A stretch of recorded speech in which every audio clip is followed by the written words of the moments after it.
What's up, y'all? It's me, Lokashi, with another video. Today, I'm going to react to his story. He's looking kind of popular, like YouTuber going on right now. Even like Roblox YouTubers want to react to him. Everyone, even Lil Say, y'all like. Even Tay, okay? So today, we are also going to react to his story. So let's get started with it. So I heard like his popular ones are probably short. So let's go to popular. We will start from the first to end or let's choose, okay? Let's choose from Eeny, Meeny, Miny, Moe. Eeny, Meeny, Miny, Moe. Make us to the mother choose.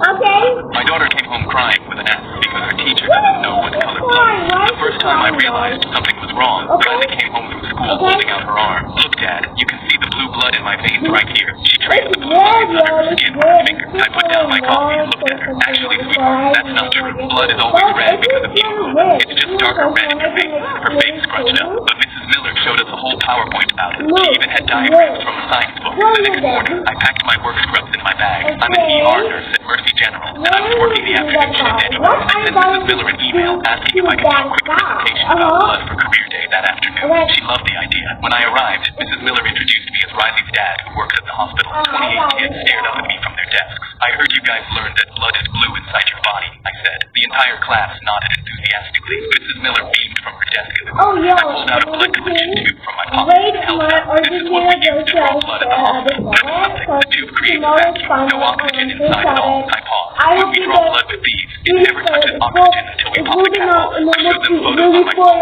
See, still red. Mrs. Miller's smile started fading. She shifted in her chair and cleared her throat. The boy raised his hand and pointed to their science textbook, but our textbook said it's blue. I picked up the book and started publication date, 1998. Medicine updates pretty fast. We used to think lots of things that turned out to be wrong. Mrs. Miller suddenly... Sorry, my video just caught. Like always, I didn't have that much space. Okay, so let's continue with 1998.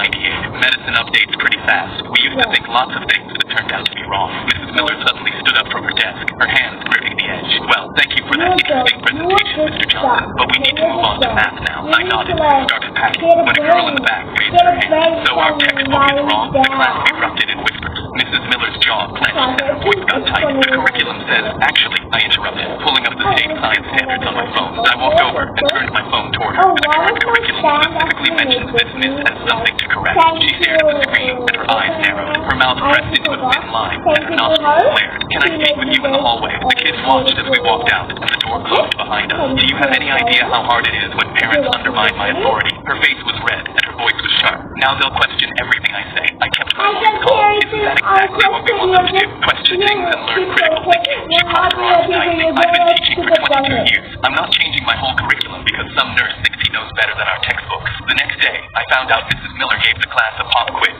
Riley came home crying, her face red and puffy. Her hands were shaking and she handed me a paper with a big red F on it. I took a deep breath and felt my jaw tighten as I looked at the question. What color is blood inside the body? Riley had written red. Mrs. Miller had gotten it wrong. I requested a meeting with Principal Davis and brought printouts of medical textbooks, the state science standards, and Riley's quiz. The principal called in Mrs. Miller and asked her directly, is blood blue inside the body? After a long pause, Mrs. Miller said, it's what the children understand better. I leaned forward in my chair. My daughter is crying every morning before school because she's afraid of getting F's for writing down the truth. Yo, quick update. I have found my cat full again, so let's just start. Okay. Okay, sorry, yo. Miller said, it's what the children understand better. I leaned forward in my chair. My daughter is crying every morning before school because she's afraid of getting F's for writing down the truth. The next day, the school replaced their science books. Now, whenever Riley learns something new at school, she comes home and asks me, Dad, is this actually true, or is it just a Mrs. Miller truth? My daughter came home crying with an F because her teacher doesn't know. I'm going to give a like and another thing, y'all. History is the goal. I'm clapping up, bro. I am clapping up. So my daughter came home. I became my school's hero for 1 minute before everyone watched what happened next. I don't play around when it comes to Halloween, so during our school's Halloween dance, I dressed up in real firefighter gear from my dad's closet. Real jacket, real boots, real helmet. I strutted around the gym like I owned the place, until the fog machine popped like a toaster and the fire alarm went off. Everyone cheered, thinking it was part of the show, until I smelled burnt plastic. Teachers started waving their arms, telling everyone to stay calm, but I noticed the orange extension cord powering the machine didn't stop at the wall. It ran out the side doors and down the hallway toward the science wing. Then someone near the door yelled, "Smoke in the hallway," and teachers started shouting for everyone to evacuate. Real sirens started wailing outside as fire trucks pulled up. The crowd poured into the parking lot while firefighters rushed through the main doors. That's when one of them spotted me standing near the entrance in full gear. "You, with us," he shouted. "We're clearing the east wing." I opened my mouth to say I'm just a student, but he shoved a flashlight into my hand and pushed me forward. The hallway was dark and filled with smoke. We followed the orange cord past the lockers until it disappeared under Mrs. Carter's classroom door. One of the firefighters reached for the handle and jerked back. "Hot," he said, then looked at me. "Hit it!" But I only had my foam axe. I swung as hard as I could, and it bounced off with a pathetic squeak. The firefighter grabbed it, swung himself, and the Oh my God, fence that was he stared at it, muttered, "These funny. damn budget cuts," and tossed it aside. That's when someone shouted from down the hall, and he waved to the others. "Forget this door. We'll circle back once we've got tools." They started heading back down the hall, but then I heard a squeaky wheel spinning frantically. This was Mrs. Carter's room, and the class pet, Mr. Nibbles, was still inside. I turned back to the door. The handle was glowing red. I wrapped my jacket sleeve around my arm and threw my shoulder into the bottom panel until it cracked open.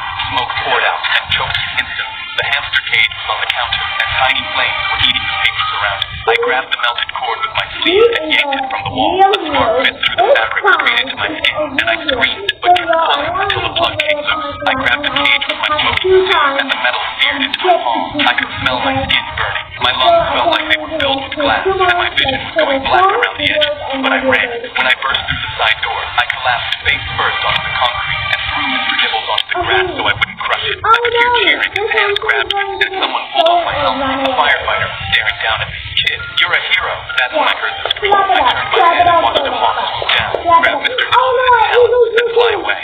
I became my school's hero for 1 minute before everyone. Dad measured me for the 5th time that day and screamed, "Why are you still 5'10"? I stared down at my 5'3" dad, and he glared. "Stop looking down at me. No son of mine will ever look down on me. We're going to fix this before it's too late." And so the next day, Dad came into my room with x-rays of my legs marked with red X's saying, "I found a surgeon who will remove these bones so that you can finally be shorter than me." I already scheduled the surgery. I stared in horror while Dad jumped around saying he couldn't wait to be taller than me. I knew I had to make the surgery impossible, so I started running 26 miles non-stop. And even though it hurt, I kept going until my legs gave out because I needed my bones to be so damaged they couldn't operate on me. And then on the day of my scheduled surgery, the doctor took one look at x-rays of my damaged legs and refused to operate on me. Dad got angry. "Why? He's perfectly fine." But the surgeon shook his head and pointed at the x-ray. "His bones are too damaged. If I cut into them, they could shatter, and a shard of bone could hit his heart. Your son could die." Dad crossed his arms.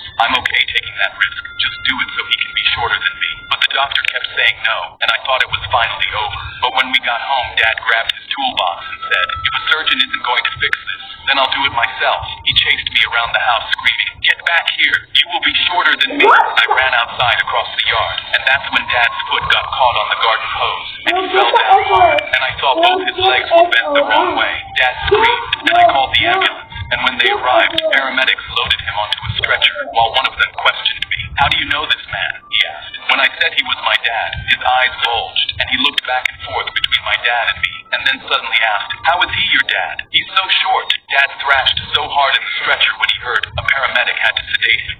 Dad measured me for the 5th time that day and screamed, "Why are you..." My teacher looked at my drawing, covered her mouth, and ran out of the room screaming. Our assignment was to draw something that makes us happy, so I drew me and my dad fishing at the lake, something we do every Saturday. I picked up my paper to see what she saw. 2 stick figures, a fishing rod, a lake, a building that said Larry's Bait and Tackle, and a fish that I even labeled Fish in case there was any confusion. I had no idea what I did wrong. She came back with 2 security guards, still screaming, grabbed my drawing off my desk, and pointed at me like I was dangerous. They walked me out without saying a word and sat me down in Principal Carter's. He had my drawing under a desk lamp like he was examining a ransom note. He looked up, explained this. I told him it's me and my dad fishing at the lake. He pointed at my stick figure's hand. "You're telling me this is a fishing rod when I'm looking at a weapon." I told him there's a line coming off it with a fish on the end, and I literally wrote the word fish next to it. Mrs. Keller leaned in. "It looks like he's aiming at the building." I told her it's Larry's Bait and Tackle where we buy worms,